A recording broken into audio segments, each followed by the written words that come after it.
Hi everyone, this is Sai Kumar. Welcome back to Shri Sai tutorial. ఈరోజు మనము పెడగాజీకి సంబంధించినటువంటి 8వ లైవ్ టెస్ట్ నిర్వహించుకోబోతున్నాం. ఇందులో భాగంగా మనము బాలల హక్కులు అనేటువంటి చాలా ముఖ్యమైన అంశం పైన ఈరోజు లైవ్ టెస్ట్ని కండక్ట్ చేసుకోబోతున్నాం. అదేవిధంగా మన శ్రీ సాయి ట్యుటోరియల్ ద్వారా నిర్వహించేటువంటి ఫ్రీ మరియు క్వాలిటీ లైవ్ టెస్ట్లకు సంబంధించినటువంటి సిలబస్ని ఒకరోజు ముందుగానే తెలుసుకోవాలి అనుకుంటే కనుక ఈ వీడియో క్రింద ఉన్నటువంటి టైటిల్ని క్లిక్ చేయగానే మన గ్రూప్స్ యొక్క లింక్స్ అనేవి ఓపెన్ అవుతాయి. అందులో జాయిన్ చేసి లైవ్ టెస్ట్ సంబంధించినటువంటి సిలబస్ని ఒకరోజు ముందుగానే తెలుసుకోండి.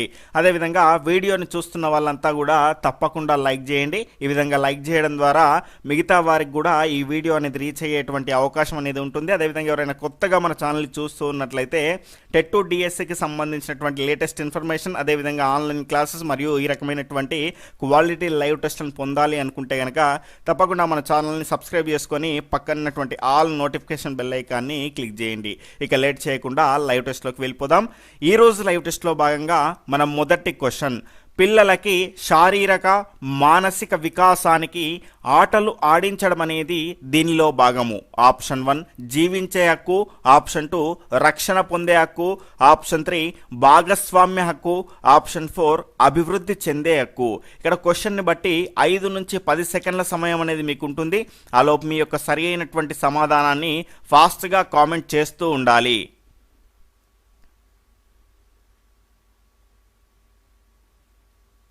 వీడియోని చూస్తున్న వాళ్ళంతా కూడా తప్పకుండా వీడియోని లైక్ చేయగలరు. ఇక్కడ దీని యొక్క సరి అయినటువంటి సమాధానాన్ని కనుక చూసుకుంటే ఆప్షన్ 4 అభివృద్ధి చెందే హక్కు అండి. ఇక్కడ పిల్లలకి శారీరక మానసిక వికాసానికి ఆటలు ఆడించడం అనగానే కొంతమందికి ఏం గుర్తుకొస్తుంది అంటే ఆటలు ఆడడం ద్వారా హెల్దీగా ఉంటారు కాబట్టి రక్షణ పొందే హక్కేమో అని వస్తుంది మా థాట్ అనేది. కానీ దీని యొక్క సరి అయినటువంటి సమాధానం ఏంటంటే ఆప్షన్ 4 అభివృద్ధి చెందే హక్కు. ఎందుకు అంటే పిల్లలకు విద్యను అందించడం కానీ, అదేవిధంగా మనకు విద్యా హక్కుని కల్పించడం కానీ, దాని తర్వాత శారీరక మానసిక వికాసాలు అభివృద్ధి చెందడానికి ఆటలు ఆడించడం అనేటివి ఇవన్నీ కూడా అభివృద్ధి చెందడానికి ఉపయోగపడతాయి. కాబట్టి దీని యొక్క ఆన్సర్ ఏంటి అంటే ఆప్షన్ 4 అభివృద్ధి చెందే హక్కు.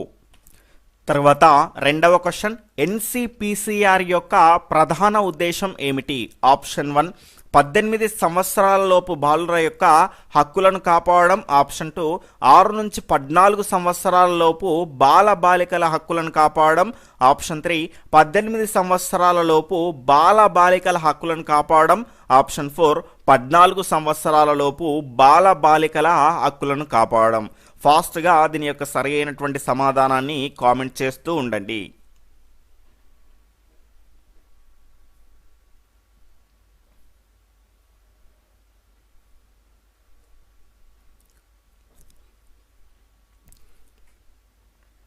ఇక్కడ దీని యొక్క సరి అయినటువంటి సమాధానం ఆప్షన్ 3 18 సంవత్సరాల లోపు బాల బాలికల హక్కులను కాపాడడం అనేది ఎన్సిపిసిఆర్ యొక్క ప్రధాన ఉద్దేశము. దీన్ని అబ్రివేషన్ని కనుక చూసుకుంటే కనుక national commission for protection of child rights, తెలుగులో కనుక చూసుకుంటే జాతీయ బాలల హక్కుల పరిరక్షణ కమిషన్. దీని యొక్క ప్రధాన ఉద్దేశం ఏంటి అంటే 18 సంవత్సరాల లోపు బాల బాలికల యొక్క హక్కులను కాపాడడం గమనించాలి. తర్వాత మూడవ క్వశ్చన్, పిల్లల చేత భిక్షాటన చేయించడం, వెట్టి చాకిరీ చేయించడము నేరము అని తెలియజేసేటువంటి బాలల హక్కు ఏది? ఆప్షన్ 1 రక్షణ పొందే హక్కు, ఆప్షన్ 2 మనుగడ పొందే హక్కు, ఆప్షన్ 3 భాగస్వామ్య హక్కు, ఆప్షన్ 4 అభివృద్ధి చెందే హక్కు.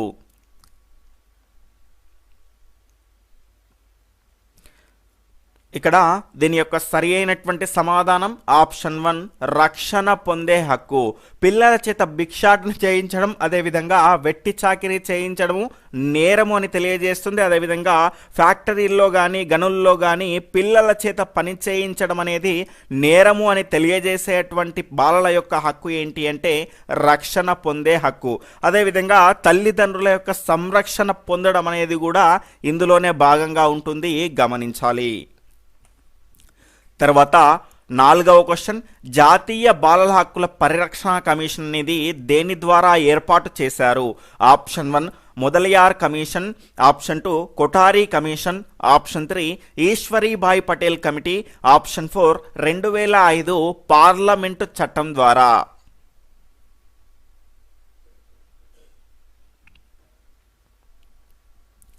ఇక్కడ దీని యొక్క సరి అయినటువంటి సమాధానాన్ని కనుక చూసుకుంటే ఆప్షన్ 4 2005 పార్లమెంటు చట్టం ద్వారా జాతీయ బాలల హక్కుల పరిరక్షణ కమిషన్ అనేది ఏర్పాటు చేయడం జరిగింది. దీన్ని కనుక చూసుకుంటే ఎన్సిపిసిఆర్ అంటాము, national commission for child rights. ఇక్కడ జాగ్రత్తగా గమనించాల్సినటువంటి అంశం ఏంటి అంటే దీని యొక్క ప్రధాన ఉద్దేశం ఏంటి అంటే 18 సంవత్సరాల లోపు బాలబాలికల యొక్క హక్కులను కాపాడడం. దీన్ని ఏ రకమైనటువంటి చట్టం ద్వారా ఏర్పాటు చేశారు అంటే 2005 పార్లమెంటు చట్టం ద్వారా జాతీయ బాల హక్కుల పరిరక్షణ కమిషన్ను ఏర్పాటు చేయడం జరిగింది. తర్వాత 5వ క్వశ్చన్, మన భారతదేశం అనేది సిఆర్సి చైల్డ్ రైట్ కన్వెన్షన్ని ఆమోదిస్తూ ఎప్పుడు సంతకం చేసింది? Option 1 1991 December 12, option 2 1992 December 11, option 2 1993 November 20, option 3 option 4 వచ్చేసి ఇక్కడ మిస్టేక్స్ పడిందండి. ఇక్కడ ఆప్షన్ 3 ఆప్షన్ 4 ఆప్షన్ 4 వచ్చేసి 1992 నవంబర్ 20. ఫాస్ట్గా మీ యొక్క సరి అయినటువంటి సమాధానాన్ని తెలియజేయండి.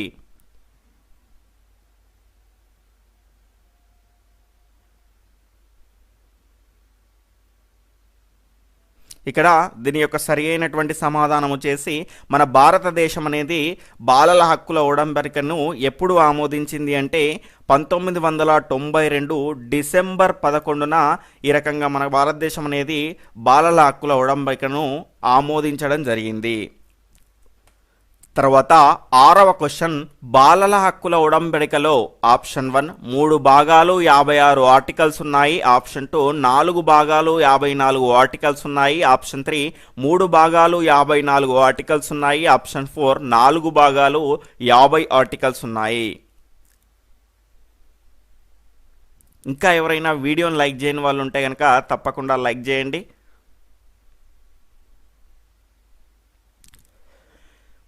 ఇక్కడ దీని యొక్క సరి అయినటువంటి సమాధానాన్ని కనుక చూసుకుంటే బాలల హక్కుల ఉడంబడిక సిఆర్సిలో కనుక చూసుకుంటే 3 భాగాలు 54 ఆర్టికల్స్ అనేటివి ఉన్నాయి. తర్వాత 7వ క్వశ్చన్, యుఎన్ఓ ఏ సంవత్సరంను బాలల సంవత్సరంగా ప్రకటించింది? Option 1 1989, option 2 1979, option 3 1990, option 4 1969.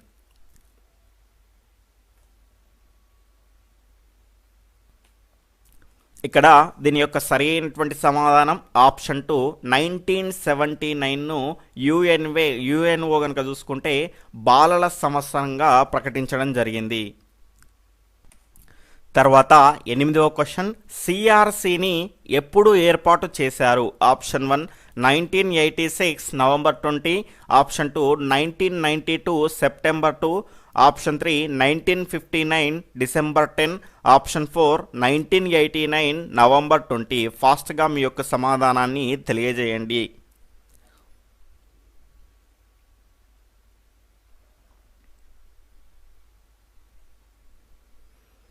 ఇక్కడ దీని యొక్క సరి అయినటువంటి సమాధానం ఆప్షన్ 4 1989 నవంబర్ 20. బాలల హక్కుల యొక్క ఉడంబడిక చైల్డ్ రైట్స్ కన్వెన్షన్ను వివిధ దేశాల కృషి ఫలితంగా 1989 నవంబర్ 20న సిఆర్సిని ఏర్పాటు చేయడం జరిగింది. తర్వాత 9వ క్వశ్చన్, 6 నుంచి 14 సంవత్సరాల లోపు పిల్లలకు ప్రాథమిక విద్య కల్పించాలని తెలియజేసేటువంటి ఆర్టికల్ ఏది? Option 1 article 21A, option 2 article 45, option 3 article 15, option 4 article 24. చాలామంది తప్పు చేసే అవకాశం ఉన్నటువంటి క్వశ్చన్ అండి. జాగ్రత్తగా ఆలోచించి దీని యొక్క సరి అయినటువంటి సమాధానాన్ని ఆన్సర్ చేస్తూ ఉండండి.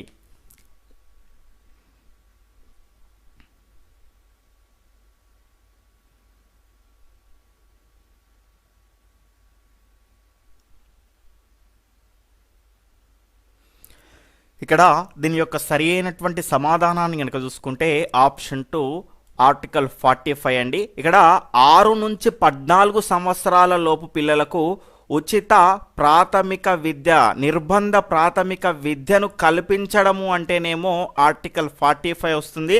అలా కాకుండా 6 నుంచి 14 సంవత్సరాల లోపు పిల్లలకి ఉచిత నిర్బంధ ప్రాథమిక విద్యా హక్కు అన్నారనుకోండి, మనకు ఖచ్చితంగా ఏ ఆర్టికల్ వస్తుంది అంటే ఆర్టికల్ 21A అనేది వస్తుంది. ఇక్కడ చూసుకుంటే ఈ రకంగా హక్కు కల్పించాలని ఇందులో ఉన్నటువంటి దాన్ని ఇందులో ఎప్పుడు చేర్చారు అంటే 86వ రాజ్యాంగ సవరణ ద్వారా 2002 డిసెంబర్ 12న ఏర్పాటు చేయడం జరిగింది. ఇక్కడ మనం జాగ్రత్తగా గుర్తుపెట్టుకోవాల్సినటువంటి అవసరం ఏంటి అంటే 6 నుంచి 14 సంవత్సరాల లోపు పిల్లలకు ఉచిత నిర్బంధ ప్రాథమిక విద్య అన్నాడు అనుకోండి, ఆర్టికల్ 45 వస్తుంది.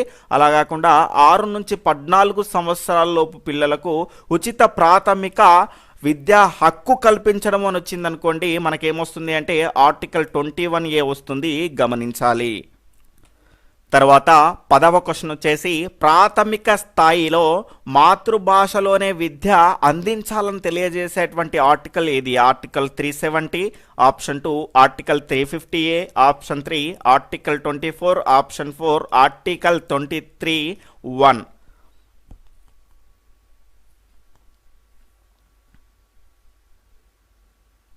ఇక్కడ దీని యొక్క సరి అయినటువంటి సమాధానాన్ని కనుక చూసుకుంటే భారత రాజ్యాంగంలో బాలలకు సంబంధించినటువంటి ఆర్టికల్స్లో కనుక చూసుకుంటే మనకు చాలా రకాల ఆర్టికల్స్ అనేవి ఉన్నాయి కాబట్టి మనకు నేర్చుకోవాల్సినటువంటి మాత్రం చాలా ముఖ్యమైనవి కొన్ని ఉంటాయి, అవి ఖచ్చితంగా నేర్చుకోవాలి. అవే ఏంటి అంటే ఆర్టికల్ 15, 21A, 23(1), 24, 45, 46, 47. అదేవిధంగా మనకి ఇక్కడ చూసుకుంటే ఈ యొక్క సరి అయినటువంటి సమాధానం ఏంటి అంటే ఆప్షన్ 2 ఆర్టికల్ 350A అనేది దీని యొక్క సరి అయినటువంటి సమాధానం. ప్రాథమిక స్థాయిలో కనుక చూసుకుంటే మాతృభాషలోనే విద్యను అందించాలని తెలియజేసేటువంటి ఆర్టికల్ ఏంటి అంటే ఆర్టికల్ 350. తర్వాత 11వ క్వశ్చన్ వచ్చేసి 14 సంవత్సరాల లోపు పిల్లలను గనుల్లో కానీ ఫ్యాక్టరీలో కానీ పని చేయించడం అనేది నేరమని తెలియజేసేటువంటి ఆర్టికల్ ఏది? Option 1 article 23(1), option 2 article 15, option 3 వచ్చేసి ఆర్టికల్ 45, ఆప్షన్ 4 వచ్చేసి ఆర్టికల్ 24.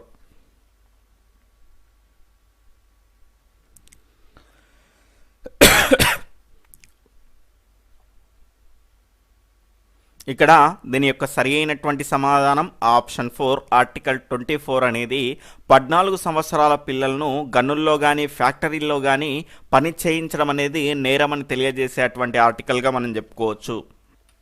తర్వాత 12వ క్వశ్చన్ మహిళలకు సంబంధించి పిల్లలకు సంబంధించి ఏవైనా చర్యలు తీసుకుంటే ఎవరికి కూడా ప్రశ్నించే హక్కు అనేది లేదు అని తెలియజేసేటువంటి ఆర్టికల్ ఏది? Option 1 article 23(1), option 2 article 15, option 3 article 45, option 4 article 24.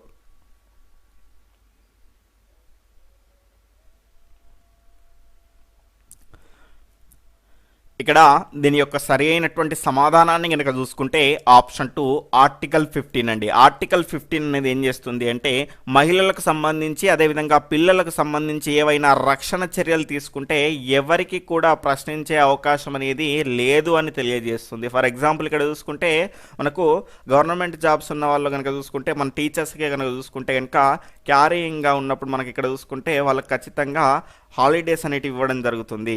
అవి ఎందుకు ఇస్తున్నారు అనేటువంటి హక్కు అనేది మనకు లేదు. ఆ రకంగా తెలియజేసేటువంటి ఆర్టికల్ ఏంటి అంటే ఆర్టికల్ 15. తర్వాత 13వ క్వశ్చన్ బాలల న్యాయ చట్టం ప్రకారము బాలలు అనగా ఆప్షన్ 1 14 సంవత్సరాల లోపువారు, ఆప్షన్ 2 18 సంవత్సరాల లోపువారు, ఆప్షన్ 3 16 సంవత్సరాల లోపు బాలురు, 18 సంవత్సరాల లోపు బాలికలు, ఆప్షన్ 4 18 సంవత్సరాల లోపు బాలురు, 16 సంవత్సరాల లోపు బాలికలు.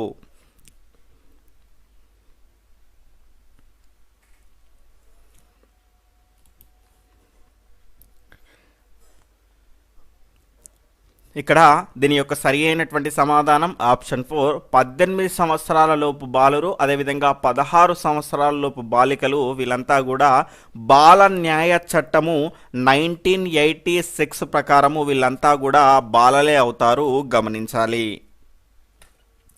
తర్వాత 14వ క్వశ్చన్ 16 సంవత్సరాలలోపు పిల్లలను పనిలో పెట్టుకోరాదు, ఒకవేళ పెట్టుకుంటే వారికి విధించేటువంటి శిక్ష ఏంటి? ఆప్షన్ 1 3 నుండి 6 నెలల వరకు జైలు శిక్ష, 20,000 రూపాయల జరిమానా. ఆప్షన్ 2 3 నెలల నుండి 12 నెలల వరకు జైలు శిక్ష, 10,000 రూపాయల జరిమానా. ఆప్షన్ 3 3 నెలల నుండి 6 నెలల వరకు జైలు శిక్ష మరియు 10,000 రూపాయల జరిమానా. ఆప్షన్ 4 ఏదీ కాదు. ఫాస్ట్గా మీ యొక్క సరి అయినటువంటి సమాధానాన్ని కామెంట్ చేస్తూ ఉండండి.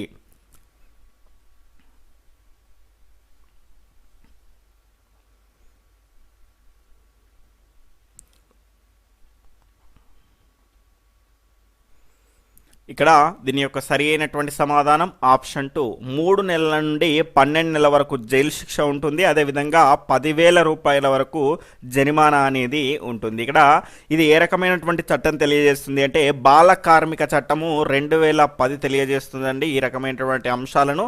దీని ప్రకారం కనుక చూసుకుంటే 14 సంవత్సరాలలోపు పిల్లల్ని పనిలో పెట్టుకోరాదు, ఒకవేళ పెట్టుకుంటే వారికి విధించేటువంటి శిక్ష అనేది ఈ రకంగా ఉంటుంది. తర్వాత 15వ క్వశ్చన్, వ్యక్తి యొక్క సంపూర్ణ వికాసానికి తోడ్పడేవే హక్కులు అన్నది ఎవరు? Option 1 Socrates, option 2 Aristotle, option 3 పెస్టాలజీ, option 4 వచ్చేసి విలియమ్సన్.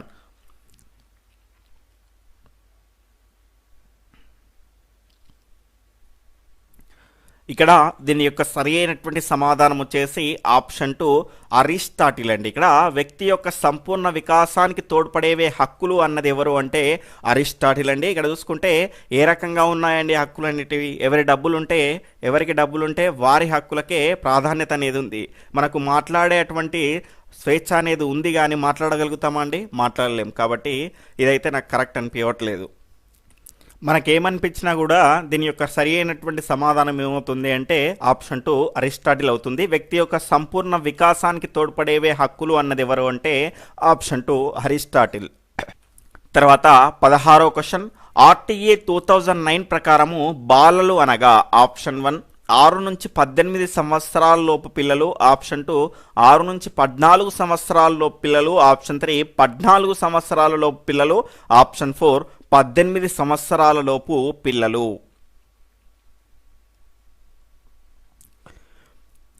ఇక్కడ దీని యొక్క సరి అయినటువంటి సమాధానం ఆర్టీఏ 2009 ప్రకారం కనుక చూసుకుంటే ఆప్షన్ 2 6 నుంచి 14 సంవత్సరాల లోపు పిల్లలు బాలలుగా మనం పరిగణిస్తాము.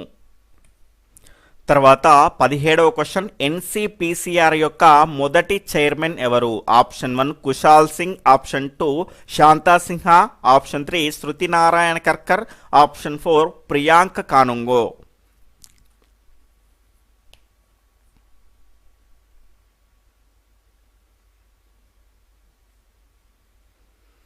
ఇక్కడ దీని యొక్క సరి అయినటువంటి సమాధానం ఆప్షన్ 2 శాంతా సిన్హా అండి. ఎన్సిపిసిఆర్ యొక్క మొట్టమొదటి చైర్మన్ ఎవరు అంటే శాంతా సిన్హా గారు. అదేవిధంగా మనకి ఇక్కడ చూసుకుంటే అది ఎప్పుడు అంటే 2008 అండి. దాని తర్వాత మనకి ఇక్కడ చూసుకుంటే 2014లో కనుక చూసుకుంటే కుశాల్ సింగ్, అదేవిధంగా దీని తర్వాత 2016లో శృతి నారాయణ్ కర్కర్, అదేవిధంగా 2019 నుంచి ప్రస్తుతం ఇప్పటి వరకు కూడా ప్రజెంట్గా ఉన్నటువంటి చైర్మన్ ఎవరు అంటే ప్రియాంక కానుంగో. తర్వాత 18వ క్వశ్చన్, సిఆర్సిలో 3 భాగాల్లో కనుక చూసుకుంటే మొదటి భాగం దేని గురించి తెలియజేస్తుంది? ఆప్షన్ 1 సిఆర్సిని అమలు చేసేందుకు వివిధ దేశాలు పాటించేటువంటి చర్యలు, ఆప్షన్ 2 సిఆర్సి నియమ నిబంధనలకు సంబంధించినది, ఆప్షన్ 3 18 సంవత్సరాల లోపు బాలబాలికల హక్కులకు సంబంధించినది, ఆప్షన్ 4 ఏదీ కాదు.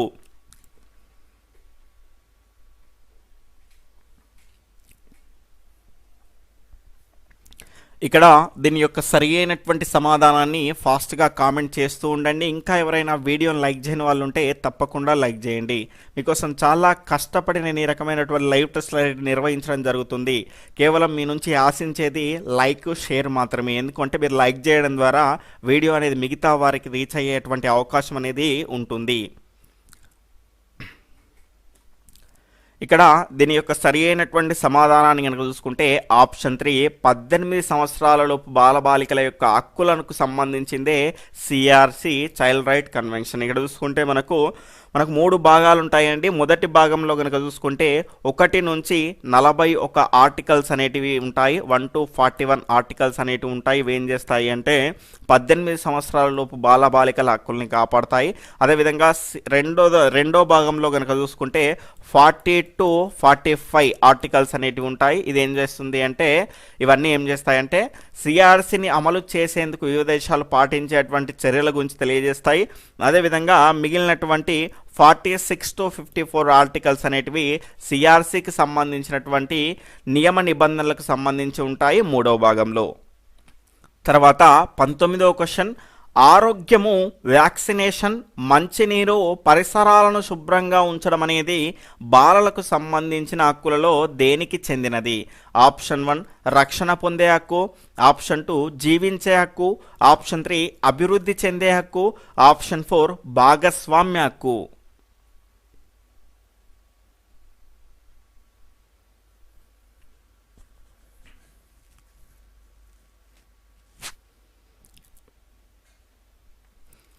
ఇక్కడ దీని యొక్క సరి అయినటువంటి సమాధానం ఆప్షన్ 2 జీవించే హక్కు. దీన్నే మనుగడ చెందేటువంటి హక్కు అని కూడా అంటారు. అదేవిధంగా మనకి ఇక్కడ చూసుకుంటే పిల్లలకు పోషకాహారాన్ని అందించడము, అదేవిధంగా ఆరోగ్యము, వ్యాక్సినేషను, మంచినీరు, పరిసరాలు శుభ్రంగా ఉంచడము అంటే దేనికి కిందికి వస్తుంది అంటే జీవించే హక్కు కిందికి వస్తుంది. తర్వాత ఈరోజు ప్రశ్న యొక్క సరి అయినటువంటి సమాధానాన్ని ఇక్కడ లైవ్ చాట్లో కాకుండా క్రింద కామెంట్ సెక్షన్లో తెలియజేసేటువంటి ప్రయత్నం చేయండి. ఎన్సిపిసిఆర్లో ఉండేటువంటి సభ్యుల సంఖ్య ఎంత? రేపటి సిలబస్ని కనుక చూసుకుంటే బ్రూనర్ బోధనా సిద్ధాంతము, అదేవిధంగా అభ్యసనం యొక్క నిర్వహణ నమూనా అనేటువంటి ఈ 2 అంశాలపైన రేపు 7 PM లైవ్ టెస్ట్ అనేది ఉంటుంది. మీ యొక్క సపోర్ట్ అనేది ఎక్కువగా ఉంటేనే ఈ లైవ్ టెస్ట్ అనేటివి కండక్ట్ చేయడానికి అవకాశం అనేది ఉంటుంది. కాబట్టి తప్పకుండా వీడియోను చూస్తున్న వాళ్ళంతా లైక్ చేసి వెళ్ళండి, మీ మిత్రులకు షేర్ చేయండి. ఇప్పుడు సమయం ఉంది కదా అని వేస్ట్ చేసుకోకండి. తీరా నోటిఫికేషన్ వచ్చాక సమయం అనేది ఉండదు. ఎన్ని రకాల ప్రయోగాలు చేయాలన్నా కూడా ఇప్పుడే చేయొచ్చు. క్వశ్చన్స్ ప్రాక్టీస్ చేసుకోవచ్చు, అన్ని రకాల అంశాలను ప్రిపేర్ కావచ్చు. ఖచ్చితంగా మీరు టీచర్ జాబ్ కావాలనుకుంటే మాత్రం మీ ప్రిపరేషన్ని అస్సలు ఆపకండి. Okay friends, bye, take care, Jai Hind.